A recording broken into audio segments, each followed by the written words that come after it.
Hello, lovely people. Welcome back to the studios of Thumbprint. I'm your boy Junior and coming to you all the way from the Netherlands. We're here to talk about sports highlights with best leagues happening around the world, with the reviews, the scoreline predicted, and I'm here today in the studio with Mr. Ken. Mr. Ken, how are you doing? I'm doing well, Junior, and yourself? Yeah, I'm doing all right, as you can see. You have a smiley face, so can you tell me the secret behind it? Well, I'm always smiling, and even smiling is good for your body. Yeah, that's good. That's good. That's good. Thank you very much, for You, putting aside your busy schedule to join me today in the studios. And as we're going to start already, we're going to talk about some reviews of the matches that took place yesterday in the Dutch area Divisie against Ajax and PSV. And we're also going to talk about the outcome of the Premier League that took place today, the 4th of February 2024, with some interesting, let's say, results. Because Mr. Ken is good with predictions, so I'm sure he has some magical powers and he's going to tell us later on. And the pending match against Real Madrid and Atletico Madrid, Real Madrid and Atletico Madrid on 2100, that is 9 o'clock today. So we're going to start with the Dutch edition. We had PSV and Ajax at the Johan Cruyff Arena yesterday, and you were rooting for PSV, I guess. You had your own takeaway and why you're moving for PSV, so maybe you can let us know if the outcome was something you expected or you're a little bit disappointed. yeah, thank you, Junior.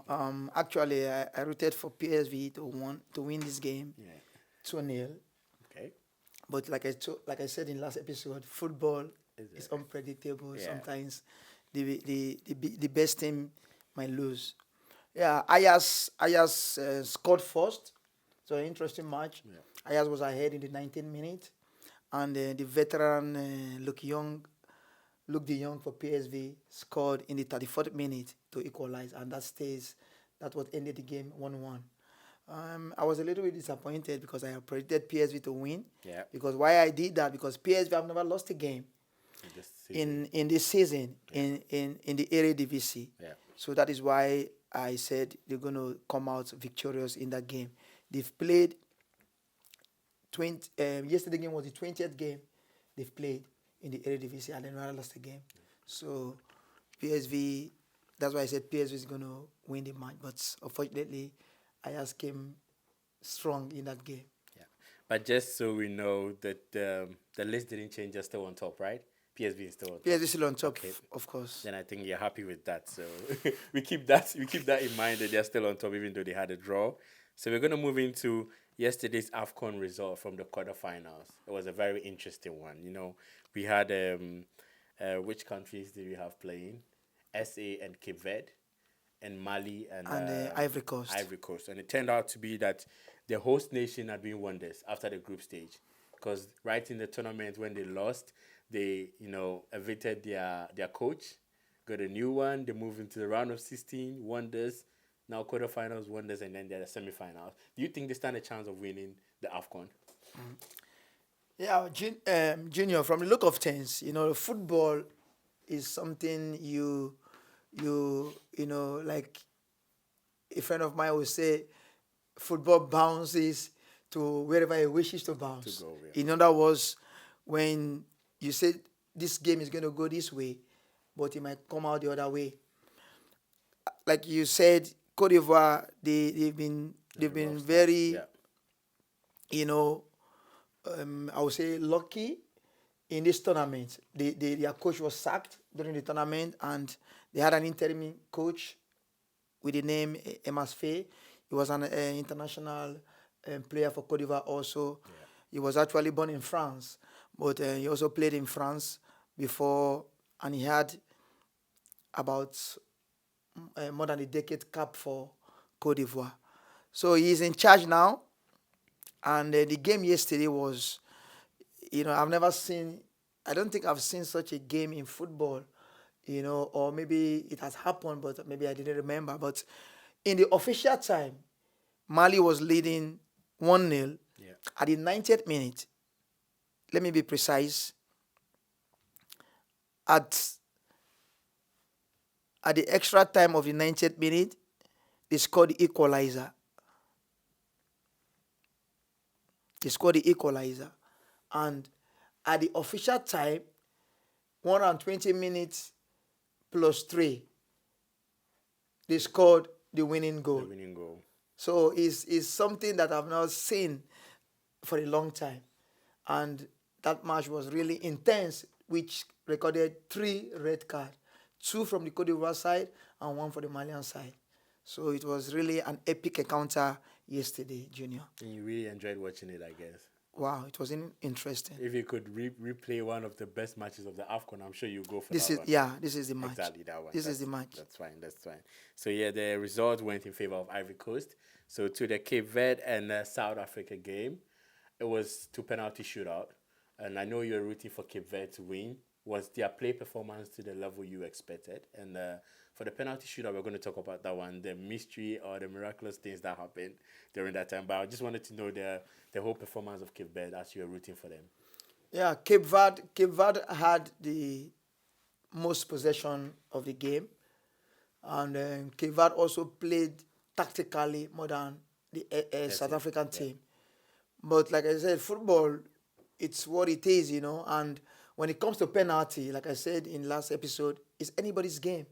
But Cape Verde had chances that they could have utilized to win that match yesterday. They played as a team. They were confident with the ball. They know what they were doing. They were not,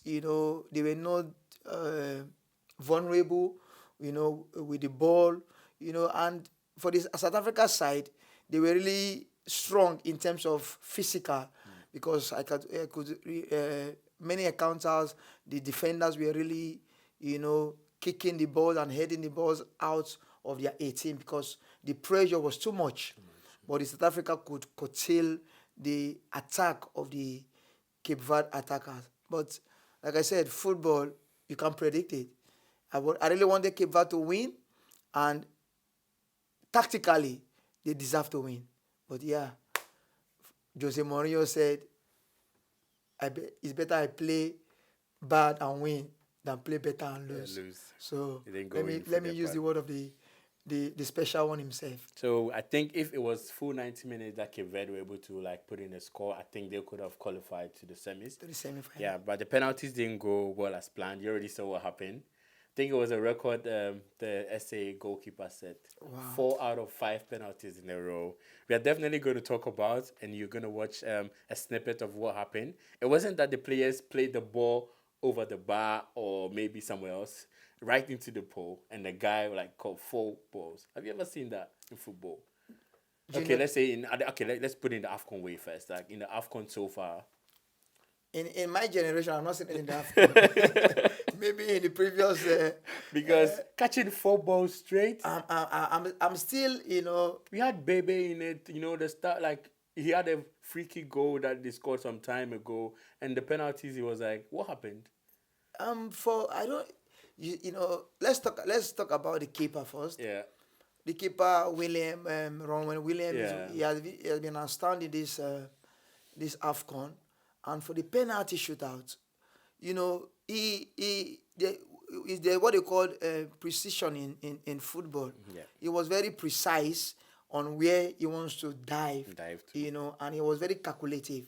So he was able to calculate how the Cape Verdeans where they're going to play a penalty. Yeah. Is either to the left or to the right. And he was able to catch 4 penalties out of 5.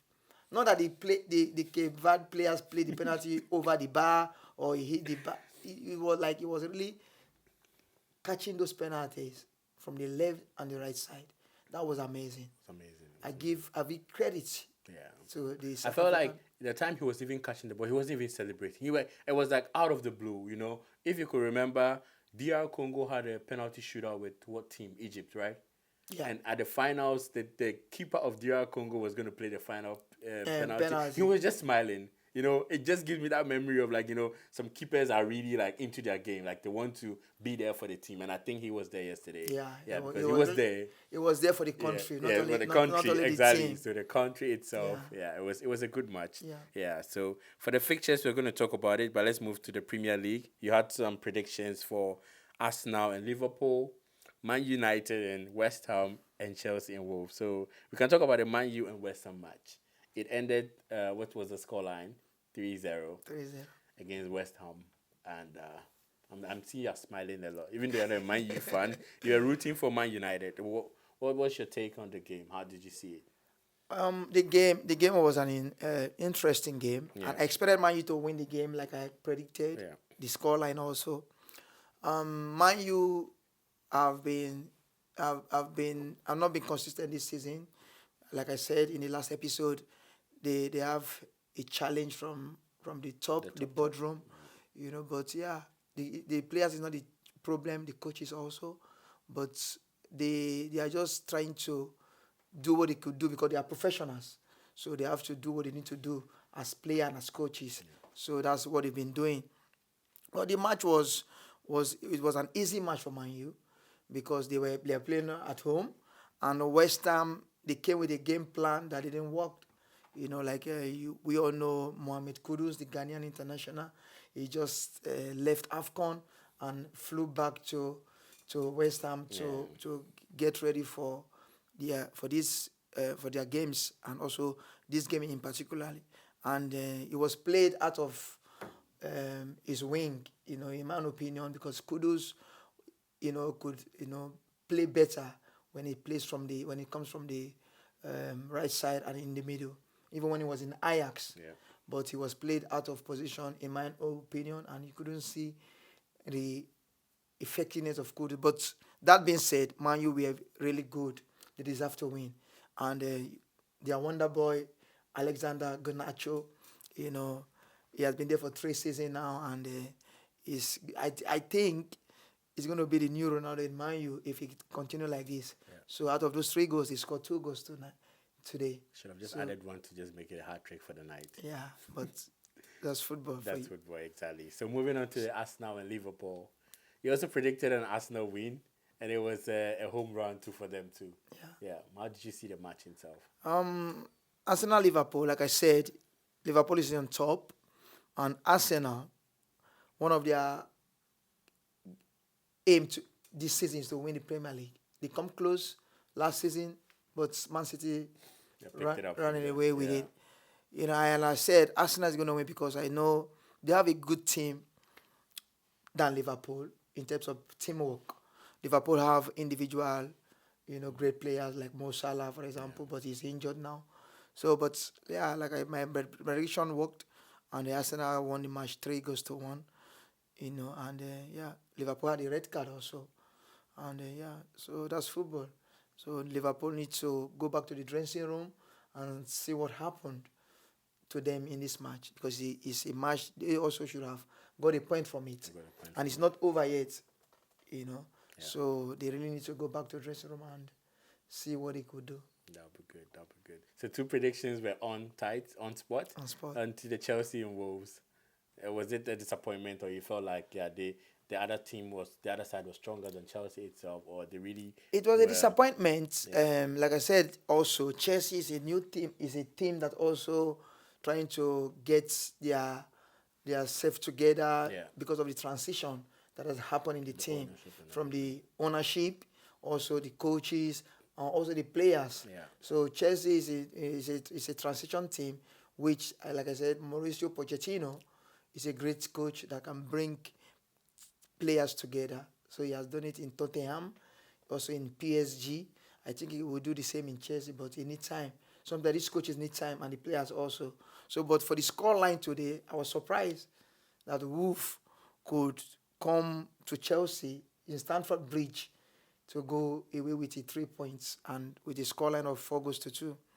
I give kudos to Wolf also.